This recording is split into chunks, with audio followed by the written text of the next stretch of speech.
Some families have lit the same 2 candles every Friday night for 400 years and never once asked why. It was simply what a grandmother did, and her grandmother before her.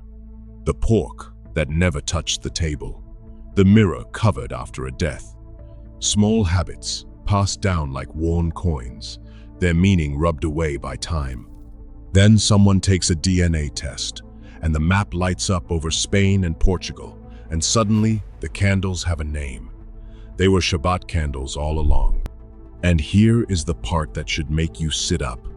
In case after case, the clue was sitting in plain sight the whole time. It was the family's last name.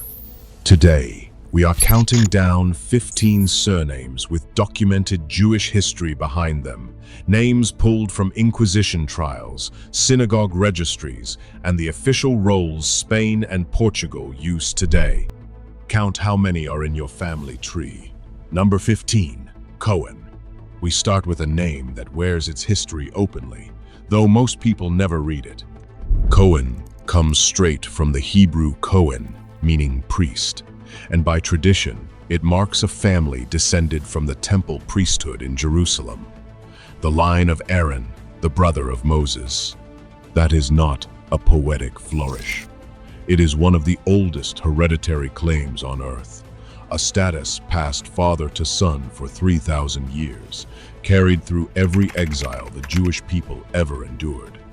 The name scattered into dozens of forms as families moved: Cohn, Khan, Kagan, Cowan, Coin, each one a clerk's attempt at the same ancient word. Modern genetics even found a thread of truth in it.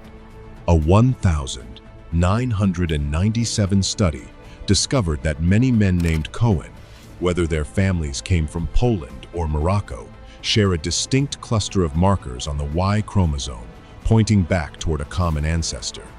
The name does not guarantee priestly blood, but if your family is Cohen in any spelling, that quiet surname may be a 3,000-year-old title hiding behind an ordinary mailbox.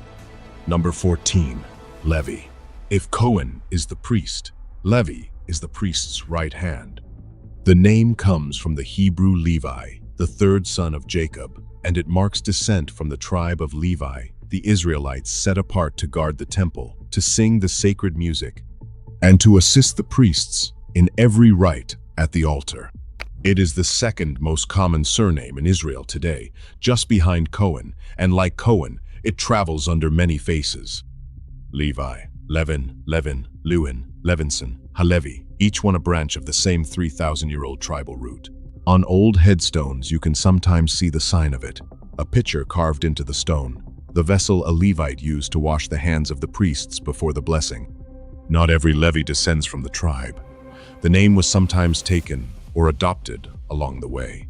But unlike most surnames, this one rarely wandered into families that had no claim to it. If your name is Levi, the odds are strong that your ancestors once stood in the temple, singing. Number 13, Kaplan. Here, the disguise begins. Kaplan sounds like it could come from anywhere. German, Polish, even Irish, if you say it quickly. And that ordinariness is exactly why so many families chose it. Kaplan descends from the Latin capellanus, meaning chaplain, a priest, and across Eastern Europe it was adopted by families of Cohen descent as a translated form of their priestly name. A Cohen who wanted a surname that blended into the local registry could become a Kaplan and lose nothing of what the name meant. It said priest in a language the neighbors understood. When the Russian Empire forced its Jewish subjects to take fixed surnames in the 19th century, thousands of priestly families reached for exactly this word, local on the surface, ancient underneath.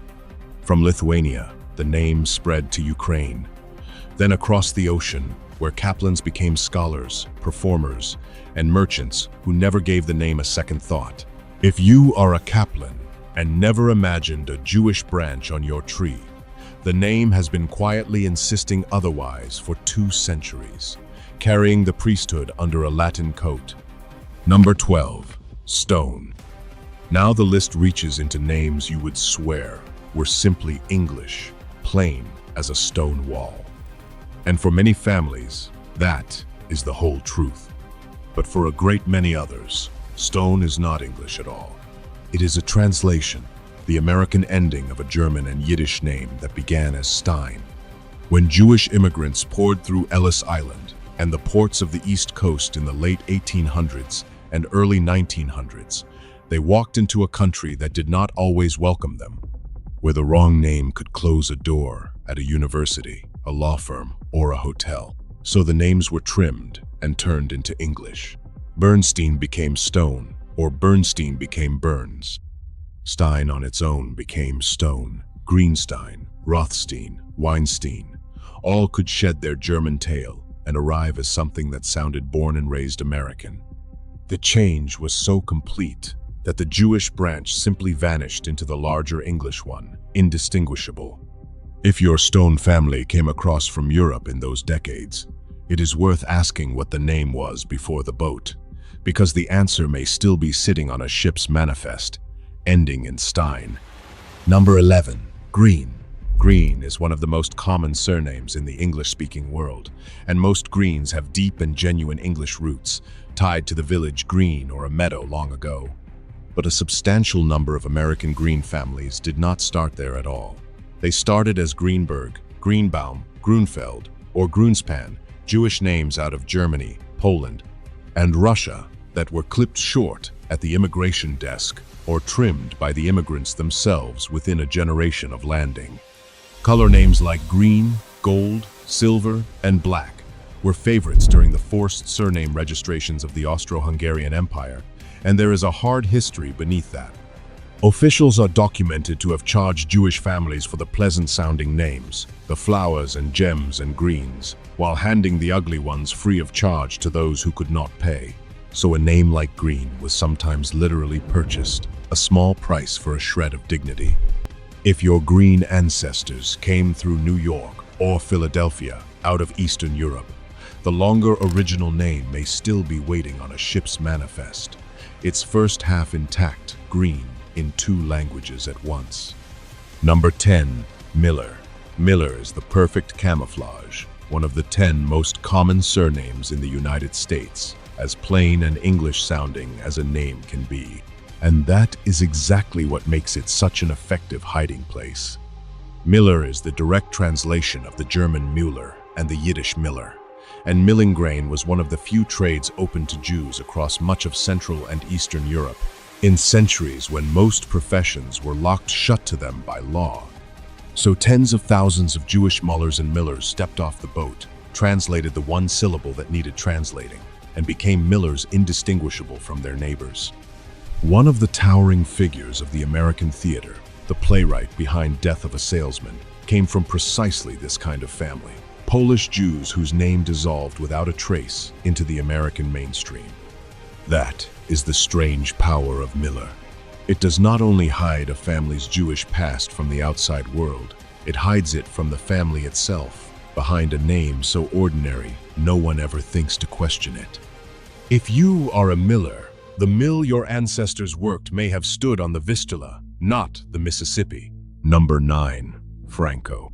Franco is one of history's strangest surname ironies. Most people hear it and think of Francisco Franco, the Spanish dictator, a name that sounds like the furthest thing from Jewish.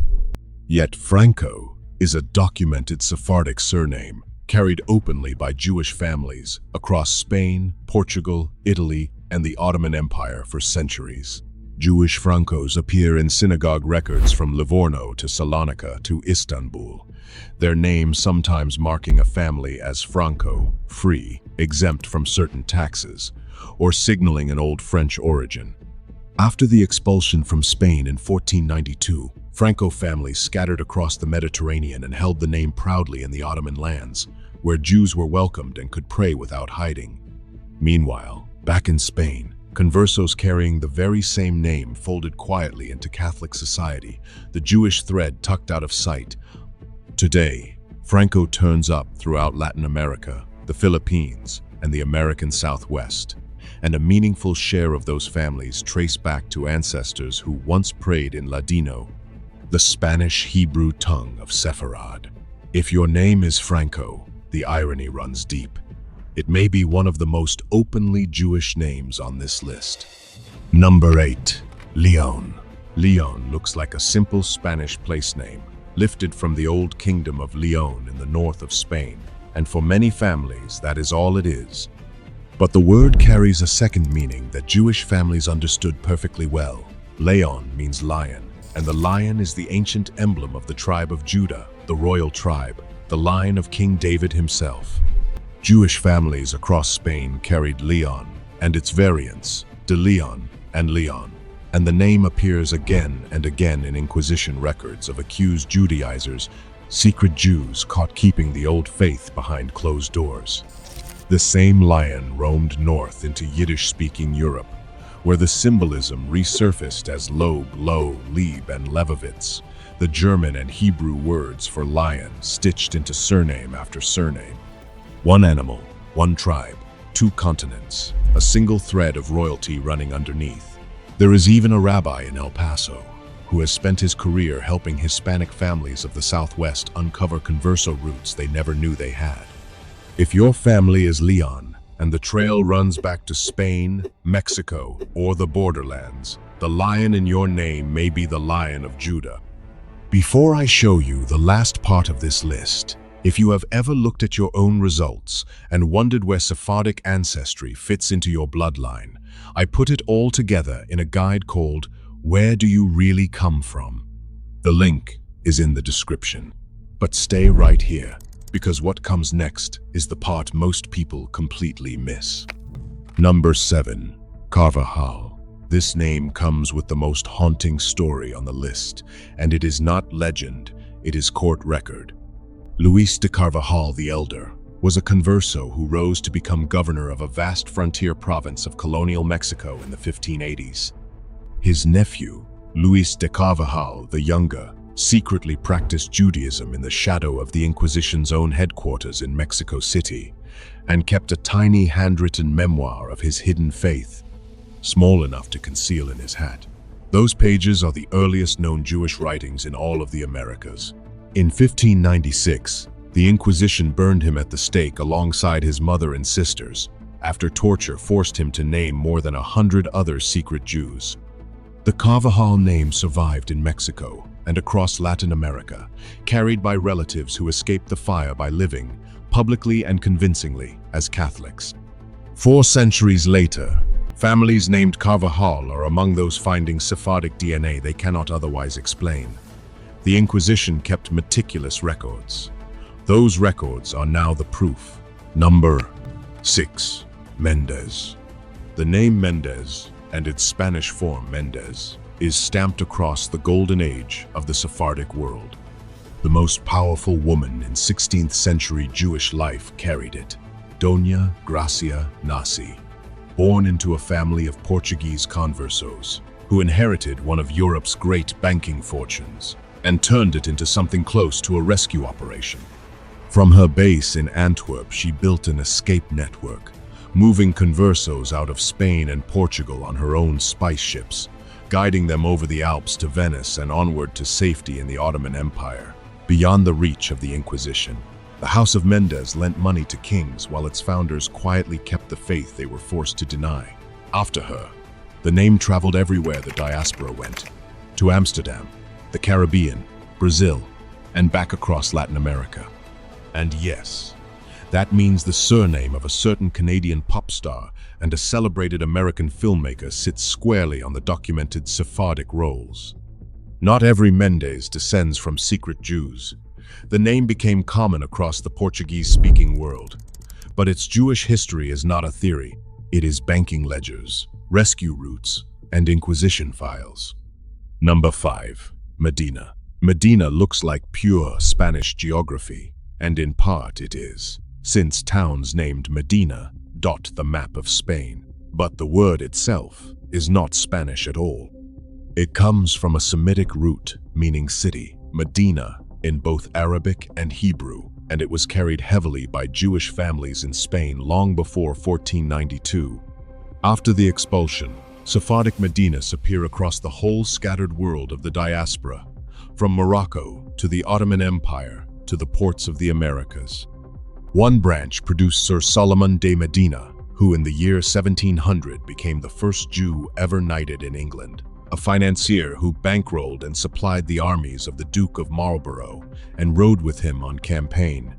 Today, Medina is everywhere in the Spanish-speaking world, and the great majority of those families have no Jewish connection at all. But when a Medina family also remembers a grandmother who covered the mirrors after a death, or refused pork without ever explaining why, or lit candles as Friday fell, the name stops being a coincidence and starts becoming a clue worth following back across the water. Number 4. Castro. Castro means castle, taken from the Latin for a fortress or walled town, and like most place names, it was carried by Christians and Jews alike, so on its own, it proves nothing. But Castro sits on the documented lists of surnames borne by Jewish families before the expulsion from Spain, and the scholars who compiled those lists made the point in the bluntest way possible, by pointing to the most famous bearer of all, Fidel Castro. The Cuban leader himself acknowledged more than once that his own ancestry likely ran back to conversos, descendants of Spanish Jews forced into Catholicism, and his daughter has said one of his grandfathers was a Jew from Istanbul. Jewish Castros are extensively documented in Inquisition trials, in the Sephardic communities of Amsterdam and the Caribbean, and in the records used today to grant Spanish and Portuguese citizenship to descendants of expelled Jews. The name is now carried by millions across Latin America. And given the genetic studies showing that nearly 1 in 5 Iberian men carry Sephardic paternal ancestry, a staggering number of those Castros are walking around with a hidden chapter folded into their family story. Number 3. Perez. Perez is one of the most common surnames in the entire Spanish-speaking world, and most of the time the explanation is simple. It means son of Pedro, son of Peter, a plain Spanish patronymic with no Jewish thread at all.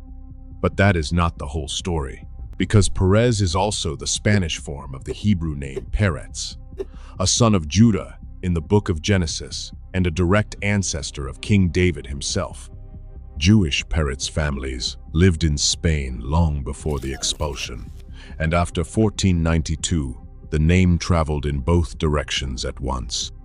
Openly Jewish, Perez families flourished in the Ottoman Empire and across North Africa, while converso Perez families dissolved quietly into Catholic Spain and its colonies. The name later produced an Israeli president, born Persky, who took Peretz as his own. So the truth here is double-edged and worth saying plainly.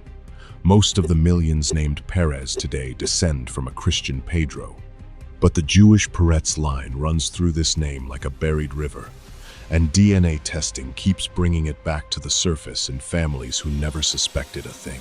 Number 2. Espinosa. In 1632, in the Portuguese Jewish quarter of Amsterdam, a boy was born into a family of refugees, conversos who had fled Portugal and returned openly to Judaism the moment they reached free soil. The family name was Espinosa. The boy was Baruch Espinosa, known to history as Baruch Spinoza, one of the most influential philosophers who ever lived. The name itself comes from Espino, the thorn bush, a Spanish place name carried by numerous converso families, and Spinoza's own family is one of the clearest paper trails in all of Sephardic history. Their journey traceable from forced Catholicism in Portugal back to open Jewish life in Amsterdam. From there, the name spread across Spain, Mexico, South America, and the American Southwest. And among the conversos of the Southwest, Espinosa turns up again and again, attached to exactly those quiet, unexplained traditions, the Friday candles, the absent pork, that anthropologists have spent decades carefully documenting. If your name is Espinosa, you share it with a philosopher whose family chose exile and freedom over erasure, and whose record survives, intact, 400 years on. And here is number 1, the name nobody sees coming. Davis, the 7th most common surname in the United States, the name of a Confederate president, of Hollywood legends, of millions of utterly Anglo-American families. Davis means exactly what it looks like, son of David. And that is precisely the point. Davis, Davidson, Davidoff. In every country and every century, Jewish families built patronymic surnames from David, the shepherd who became Israel's greatest king. When Jewish immigrants reached England and America, names like Davidovich and Davidson were trimmed, again and again, into Davis. Invisible, instantly local, completely safe. One of the great entertainers of the 20th century, born into a different name entirely, converted to Judaism and joked that he was only completing the circle his name had always pointed toward. The great majority of people named Davis descend from Welsh and English Davids, and that is real. But thousands of American Davis families are only 2 or 3 generations removed from a David that was Hebrew, not Welsh. The most Jewish royal lineage there is, son of David, hiding inside one of the most American names there is. So, how many did you count? One name in your family tree means very little on its own, but a name from this list, set beside the other quiet signs, a DNA result that points towards Sephardic, candles lit on Friday that nobody could explain, pork that never once reached the table, a mirror covered after a death. That is the moment a name stops being a coincidence and becomes a doorway. Spain and Portugal believed the expulsion of 1,492 would close the book on Jewish life within their borders. Instead, it scattered that life into millions of family trees, where it waited, patient and silent, in a custom, in a gene, in a surname, for someone to finally ask the question. The Inquisition could burn the people. It could not burn the names. Tell us in the comments, is your name on this list? Or is there a surname in your family you have always quietly wondered about? Your ancestors hid these names to survive. You only have to look at one to remember them.